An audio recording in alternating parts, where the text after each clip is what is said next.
E aí, Fabio, você lembra que nós estivemos aqui entrevistando o pré-candidato ao governo do estado do Rio de Janeiro, o ex-governador Antony Garotin, inclusive fazendo denúncias agora sobre uma nova organização criminosa que estaria desviando dinheiro no Rio de Janeiro, ficou de fazer uma publicação. E aí, sobre essa história do governo do Rio, pipocou agora a notícia inclusive foi divulgado pela ex-deputada Cristiane Brasil. Ela anunciou que o pai dela, o Roberto Jefferson, é pré-candidato ao governo do Rio de Janeiro.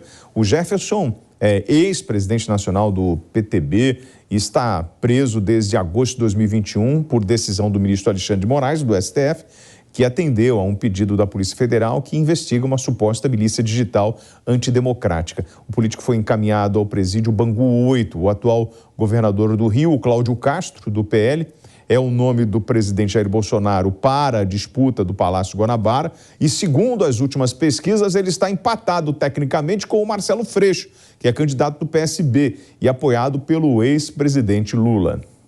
E aí, Fabi? Roberto Jefferson concorrendo. Pois é. A gente vai ver agora coisas da nossa lei, essa provocação toda do judiciário é uma boa oportunidade para tudo se alinhar.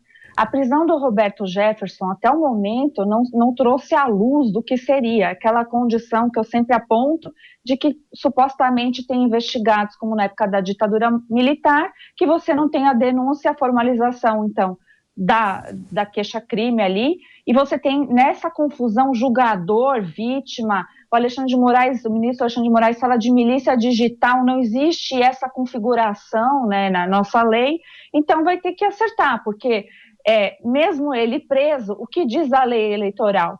Que para você não poder concorrer ao pleito, você tem que ser julgado por uma corte colegiada. Não foi o caso do Roberto Jefferson.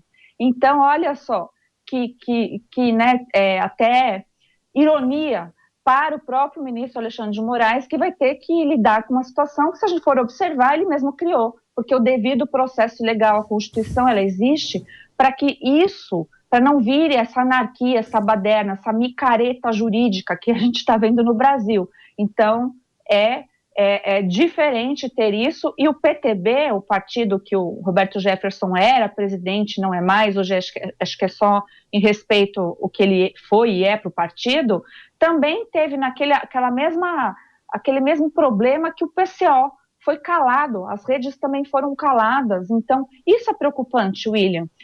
Olha, um partido que se diz de centro-direita, outro partido da esquerda, mas na minha visão está errado tirar a voz de partidos políticos, porque se a Constituição e os próprios mecanismos ali dos partidos funcionam, o que dirá uma única canetada de um juiz, que pode ser um ministro do Supremo, eu não estou tirando a importância dele, mas o que a gente não pode deixar de ter são os partidos políticos, até acho que tem demais no Brasil, mas não é assim. É a legislação que tem que mudar e a questão da cidadania melhorar, não a forma da canetada aí. Eu quero ver agora resolver esse problemaço aí. Roberto Jefferson pode realmente vir candidato. E o pré-candidato Antony Garotin está batendo forte no atual governador Cláudio Castro, que é o homem apoiado pelo presidente da República. Inclusive, tem 14 horas, ele fez uma postagem no seu Instagram falando o seguinte: a nova República dos Poderosos. Aí ele vem: Mangaratiba foi palco das negociatas e trambiques do Sérgio Cabral. Sua turma agora, destino final é Búzios. E fala sobre um determinado empresário com um suposto enriquecimento ilícito de R$1 bilhão no período da gestão do Cláudio Castro. E agora ele fala: depois da gangue dos guardanapos, vem aí a gangue do fio dental. Búzios não merece isso, que o grupo estaria se reunindo em uma mansão em Búzios, enfim. E isso provavelmente, ele até anuncia que vai fazer uma reportagem sobre esse tipo de coisa, e anuncia também, acredito eu, muito em função das outras denúncias do Garotinho, isso dá investigação, caso de polícia. Ele está batendo e batendo forte. E ele insiste que o esquema de corrupção que estava entranhado no Rio de Janeiro, ele continua entranhado porque é uma coisa sistêmica, o Fabi. Você lembra que ele falou isso pra gente, né? A gente vai ter que concordar que dá para constatar que o estado do Rio de Janeiro é um dos mais problemáticos nessa questão de corrupção institucional. Então, é realmente, lá no estado do Rio, a gente vê coisas que talvez a gente não vê no restante do Brasil, pelo menos não com tanta permanência, né? Se permanece no poder. Quando você fala de uma denúncia provável do garotinho, que ele vai denunciar 1 bilhão, 1 bilhão, William, é muito dinheiro para uma gestão recente, porque teve o Whitson primeiro e agora o Castro, é muito dinheiro na mão de um único empresário.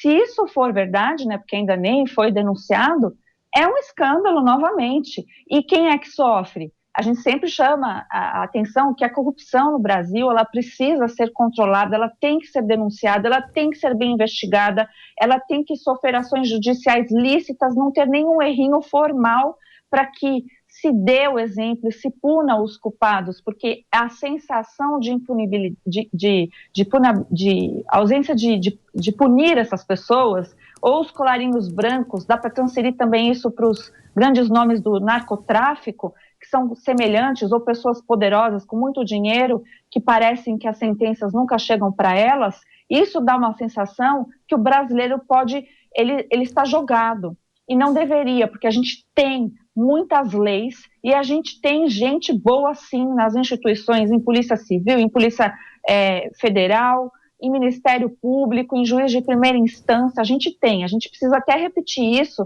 para que até as próprias pessoas que estão nessas instituições saber que a gente está dando um passo de credibilidade para eles, porque só vai sanar esse problema quando a gente levar a sério, punir grandes poderosos que roubam, furtam, praticam aí corrupção ativa e passiva com grandes cifras.